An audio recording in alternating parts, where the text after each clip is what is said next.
Welcome to old Chainsawbob's Rides. That secret road. And just about every rider I know has a secret road. If you're a dirt bike rider, it might be a secret trail or something.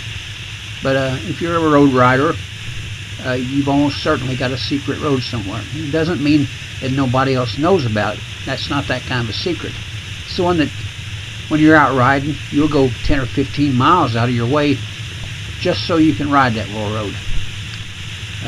This is one of my very most favorites. As a matter of fact, I guess it is my favorite. It's not a fantastic road, and it hasn't got any really sharp curves or anything. It's just got a beautiful roll to it, and a variety of terrain and beautiful scenery. And every chance I get, either riding in one direction or the other, I take it. I just love to do that. So I just thought I'd put this on here because it's just something I really like, and I wanted to share it with you. I hope you enjoy it.